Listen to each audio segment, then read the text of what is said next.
So today I'm going to be just sharing 5 very simple things that you can do on a day-to-day basis. Actually, 5 very simple things you can avoid doing on a day-to-day basis that could make your day a little happier, far more productive, leave you in a healthier space, and definitely make you feel a lot more at peace. Yeah, and it's very simple. Maybe just try these habits cognitively, and if it starts happening in your space, just stop yourself right there and try and switch, and see how you feel.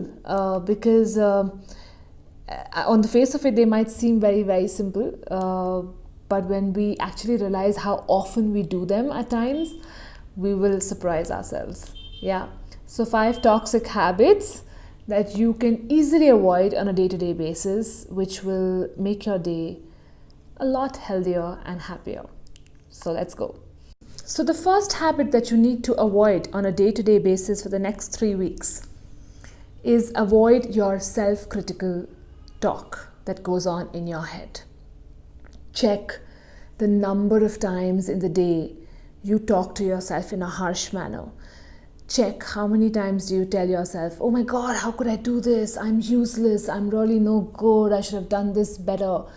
Yes, I know a lot of us feel that this pushes us and this propels us forward. And if we start to congratulate ourselves and enjoy every little thing we do, we will stagnate in life. But in fact, the opposite is true. Because the more you criticize yourself in your space, the more you're actually degrading everything that you're made of. And then you wonder why there is exhaustion that sets in so easily, fatigue, illness that sets in, because that's the kind of signal you're sending yourself on a day-to-day basis. You don't need to be hard on yourself to do well in life. You don't need to criticize yourself, and you don't have to have the fear of stagnation, because stagnate, none of us can. That's the one rule of life. We have to keep moving, we have to keep evolving. But how do you do it? Do you do it through self-criticism, or do you do it with ease and encouragement? Just the way you want to be treated by others, start treating yourself like that. The second thing you can try and avoid doing is to focus on what's not working rather than focus on the things that are actually working for you. You know, we do this a lot. We have a tendency to keep focusing on what we don't have or what is not working in our life. Well, you can turn around to me and of course say yes, because that's not there and that is of topmost importance. But I think try this.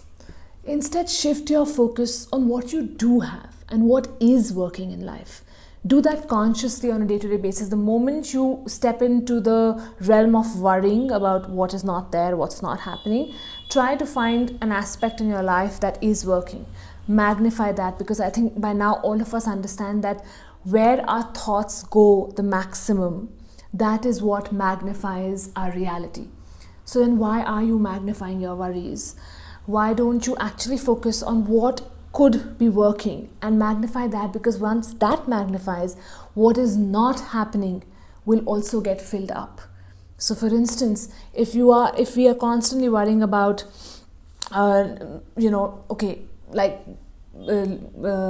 catching a virus or falling sick, but the more we worry about it, the more we are sending our energies towards what could not be working, and maybe even manifest that reality. That fear will make it happen maybe.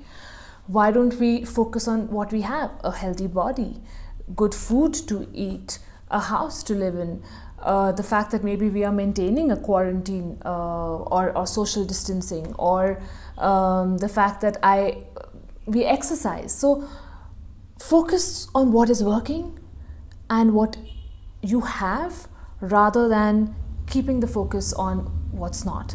And if you find yourself unable to do that, just try this statement that I revive, recognize, realign, reorient, and reposition my association of growth with lack. Just try that and maybe begin to shift your focus on what you have rather than what you don't have. Third toxic habit that you can avoid is guilt. No, you don't need guilt so that you don't repeat the same mistake again. You don't need guilt so that you don't get hurt again. Guilt is something that just in fact ensures that a similar pattern occurs in your life again and again. So if you had that pastry, if you had that junk food, if you did or if you slipped, it's okay. With awareness, just say, okay, yes, today I felt like having that pastry, I had it. Finish that experience and don't get stuck in the guilt of it, because guilt makes it a forbidden fruit, actually magnifies and ensures that you will do it again. So maybe try to not guilt yourself so much. It doesn't ensure anything. It just ensures that you repeat the same pattern. Okay, so instead of guilt, maybe forgiveness, even towards your own self.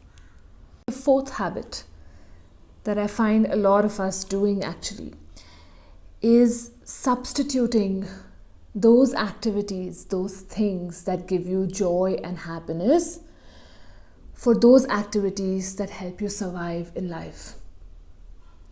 Yes, I know it's important that you have to do the activities that are bringing in the money in your house, that are giving you the food on your table. Absolutely not debating that.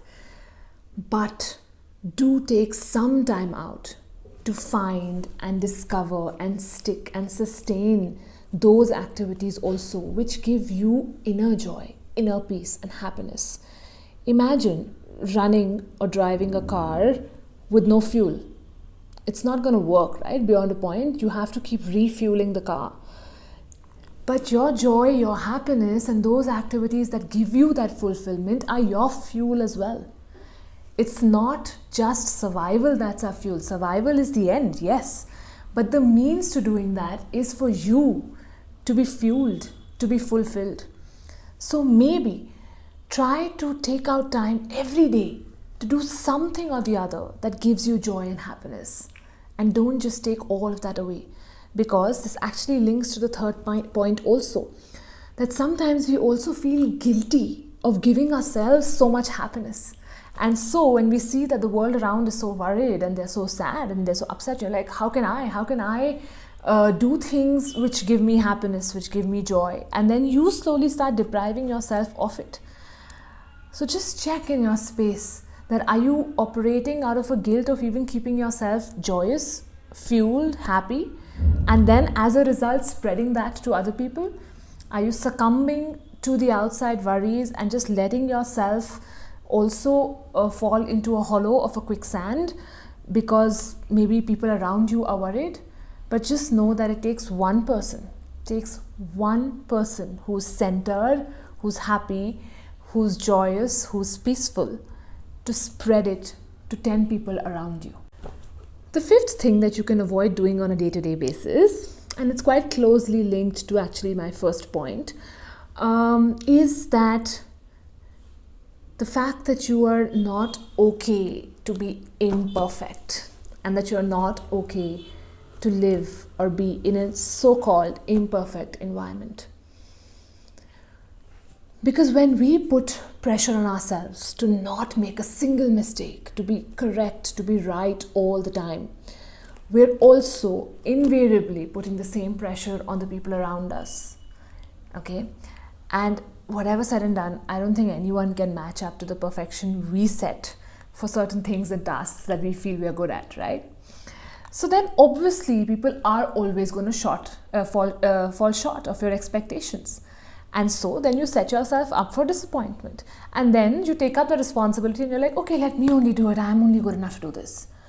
And there you go, and then you're like, oh, I'm burdened. I'm feeling so, bogged down with so many things and all of that. But that's because you have to let the leash a little loose. Be okay with the inconsistencies around you and inside you. We have all shades to us. We are not expected to be perfect. When we put pressure on ourselves to be perfect and right all the time, it just creates that much more expectation of ourselves. And then go back to my point number one, you start self-criticizing yourself. And then when you self-criticize yourself, you're out of joy, happiness and peace. And that's your fuel, if you remember from the last point. So, do you see how all these are so closely linked? And I know they sound really simple, but just check. Maybe for the first week, just check how often do you even do these habits. And then start to shift and maybe cognitively stop yourself from doing that. And if you can't, please reach out to us. We'll give you some basic statements that you can start affirming, which will help you shift from this tendency to at least think like that into a space of less charge and more awareness. And then see how life slowly starts unfolding its brilliance to you. Try it.